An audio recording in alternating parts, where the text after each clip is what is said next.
हैं। मोहम्मद बिन सलमान साहब तशरीफ़ ला रहे हैं और वो बड़ी मेहरबानी उनकी, क्योंकि उनकी जेबों में से ही तो कुछ निकलेगा हमारे लिए भट्टी साहब, क्योंकि हम तो बड़े लायक हैं, हमने तो सारी उम्र उन पे डिपेंड करना है। क्या ख्याल आप? जय हिंद दोस्तों, मैं महेंद्र शर्मा स्वागत करता हूं वन वर्ल्ड हिंदी में आपका। उम्मीद करता हूं आप खुश और स्वस्थ हैं। दोस्तों जैसे कि आपने सुना कैसे पाकिस्तान में अब एक खुशी की लहर दौड़ पड़ी है, क्योंकि जब से Mohammed bin Salman Saudi prince Saudi PM Pakistan के दौरे पे आ रहा है, तो 4.2 बिलियन डॉलर का एक राहत पैकेज पाकिस्तान के लिए लेके आ रहे हैं। साथ में एक दो रिफाइनरी वगैरह या एक दो जैसे भी हॉस्पिटल्स वगैरह उनके भी उद्घाटन और उन पे भी इन्वेस्टमेंट के लिए कुछ ना कुछ दे के जाएगा। तो कहीं ना कहीं पाकिस्तान में अब एक खुशी की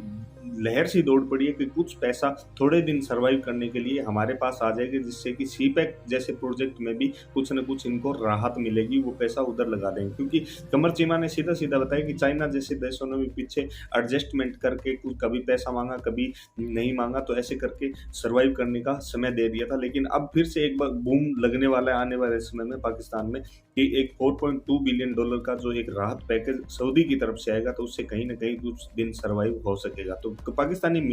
मीडिया अब सीधा सीधा कह रही है कि कुछ ना कुछ उनकी जेब से हमारे लिए निकलेगा। तो दोस्तों देखिए डिबेट और वीडियो और कमेंट में अपनी प्रतिक्रिया जरूर दें। लास्ट में आपसे रिक्वेस्ट करूंगा, चैनल पर नहीं है तो चैनल को सबसे पहले सब्सक्राइब करें, लाइक शेयर कमेंट जरूर करें। दोस्तों जय हिंद, वंदे मातरम, भारत माता की जय। दोस्तों हैं मोहम्मद बिन सलमान साहब तशरीफ़ ला रहे हैं और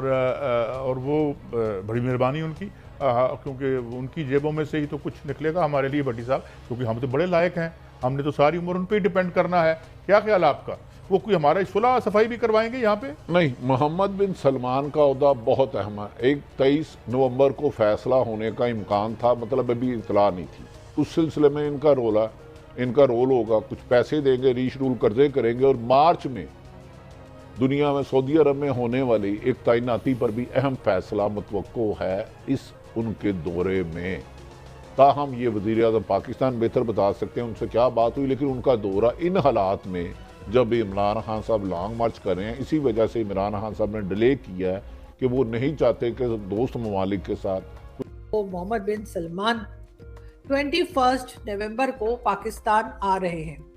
इसके अलावा जी ये भी कहा जा रहा है कि 4.2 बिलियन डॉलर उन्होंने फाइनल किए हैं पाकिस्तान को देने के लिए, यानी कि उसके ऊपर साइन हो गया है और उसको ओके कर दिया गया है कि 4.5 बिलियन जो है, सॉरी 4.2 बिलियन जो है वो पाकिस्तान को दिया जाएगा। इसके ऊपर भी बात हो गई है। इसके अलावा जी ऑयल रिफाइनरीज भी जो है, मोहम्मद बिन सलमान ने कहा है कि ऑयल रिफाइनरीज भी वो पाकिस्तान में लगाएंगे, जो कि सी पैक के लिए कारामद होगी। सी पैक की उससे काफ़ी चीज़ें जो है उनमें मदद होगी। तो देखते हैं आगे ये सब चीज़ें किस तरह से चलती हैं। लेकिन ये भी सुनने में आया है कि पाकिस्तान विजिट के बाद जो है मोहम्मद बिन सलमान, सऊदी अरब के जो आजकल आई थिंक प्राइम मिनिस्टर हैं, वो जी जाएंगे इंडिया भी। और ये खैर पहले भी होता रहा है, जब भी पाकिस्तान का विजिट करते हैं तो वापसी पे या आते हुए या जाते हुए ऐसे जैसे जैसे वो इंडिया भी जाते हैं। तो अब सुनने में फिर यही आया है कि पाकिस्तान का विजिट वो करेंगे 21 नवंबर को, और उसके बाद 2 दिन का मेरे ख्याल उनका विजिट होगा और उसके बाद इंडिया भी वो जाएंगे। और फिर जाहिर है हमारे जो इंडिया के दोस्त हैं, हम उनसे ज़रूर पूछेंगे और शो करेंगे उसके ऊपर जब वो विजिट कर लेंगे कि जी क्यों आए थे, कैसे आए थे, क्या करने आए थे। तो बहरहाल आगे हम आपको ये भी बता दें कि चाइना से तो हमने आपको बताया ही है कि तकरीबन 6 बिलियन डॉलर्स जो है वो हमें मिलने जा रहे हैं। और इस तरह से पाकिस्तान के पास थोड़ा सा जो वो इकोनॉमी का क्राइसिस चल रहा था, वो हमने थोड़ा मांग तांग कर इधर उधर से पकड़ धकड़ के थोड़ा सा हमने उसको कंट्रोल करने की कोशिश की है। साथ साथ इमरान खान साहब का लॉन्ग मार्च जो है वो अभी तक बीच में रुक गया था। खान साहब के आप जैसे कि जानते हैं जिस किस्म का हादसा हुआ था, फायरिंग चल रही थी और क्या कुछ था उसके बाद। लेकिन अच्छी बात यह है कि गवर्नमेंट अपने कामों में लगी हुई है। गवर्नमेंट ने अपने कोई भी काम जो है इस वजह से नहीं रोक दिया कि खान साहब का लॉन्ग मार्च जो है उसका क्या किया जाए। लेकिन बिन सलमान साहब वो पाकिस्तान आ रहे हैं 21 नवंबर को, और सुनने में आ रहा है कि सऊदी अरब की एक हाई पावर्ड सिक्योरिटी टीम जो है वो पाकिस्तान ऑलमोस्ट पहुंच रही है। और वो ऑब्वियसली वो उनकी सिक्योरिटी और इस तरह की चीज़ों को देखेगी। और कि वो उनका रहना सहना, वैसे तो सिक्योरिटी पाकिस्तानी सरकार ने उनको प्रोवाइड करनी है, लेकिन फिर भी इस तरह के जो बड़े डिग्निटीज़ होते हैं उनकी सिक्योरिटी को काफ़ी ज़्यादा अहमियत दी जाती है। अब एक तरफ तो ये बात है, दूसरी तरफ अगर आप ये देखें कि जो पाकिस्तान के साबिक़ वज़ीर-ए-आज़म हैं इमरान खान साहब, उनके ऊपर जो कातिलाना हमला हुआ उसकी जो एफआईआर है, फर्स्ट इंफॉर्मेशन रिपोर्ट, वो रजिस्टर नहीं हो सकी, क्योंकि उन्होंने एक सर्विंग 2 स्टार जनरल का नाम लिया है कि मैंने उनके खिलाफ भी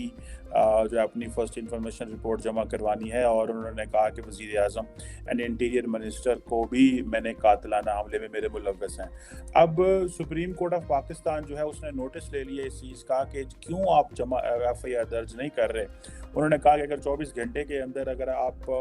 इमरान खान की फर्स्ट इंफॉर्मेशन रिपोर्ट रजिस्टर नहीं करते तो हम वो सो मोटो नोटिस ले लेंगे, जिसमें जो सुप्रीम कोर्ट है वो खुद ही कह सकती है और कह सकती है कि ये लिया जाए, क्योंकि इमरान खान बड़े पॉपुलर लीडर हैं, तो सुप्रीम कोर्ट भी अक्सर इस तरह के फैसले, पॉपुलर फैसले करती है जिससे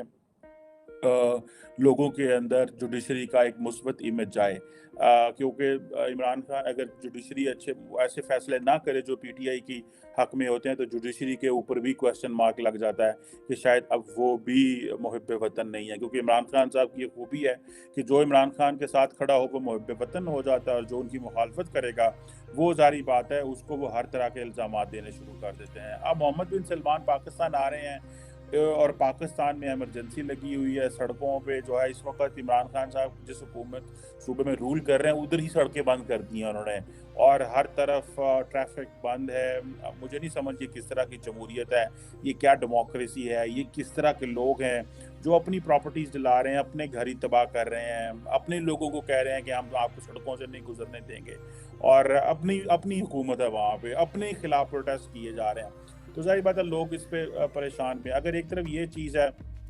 अभी वज़ीर आज़म शहबाज शरीफ साहब सऊदी अरब गए थे, वो मोहम्मद बिन सलमान को दावत दे के आए, और $3 अरब का जो एक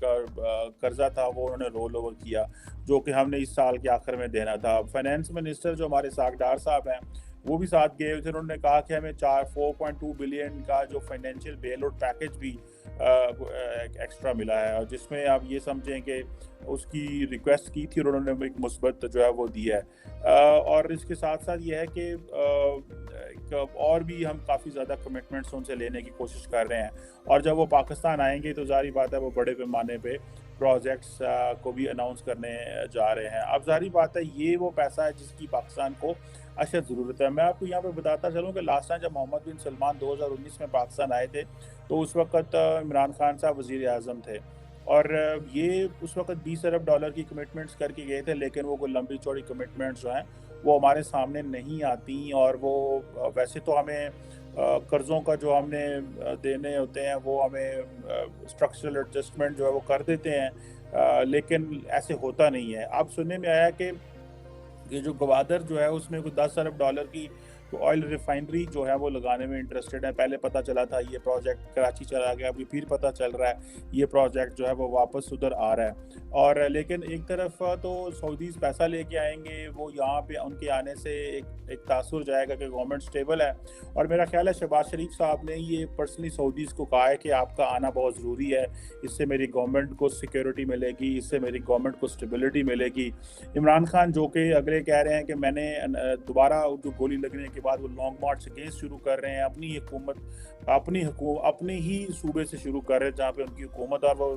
फेडरल गवर्नमेंट में आना चाहते हैं, क्योंकि जनरल बाजवा जो है उनकी मुद्दत मुलाजमत जो है वो 29 नवंबर को ख़त्म हो रही है, 29 नवंबर को ख़त्म हो रही है। अगर मोहम्मद बिन सलमान 21 नवंबर को आते हैं तो जारी बात है आर्मी चीफ जनरल बाजवा जो है वो भी उनसे मिलेंगे, और एक और जो है वो इस तरह की चीज़ है कि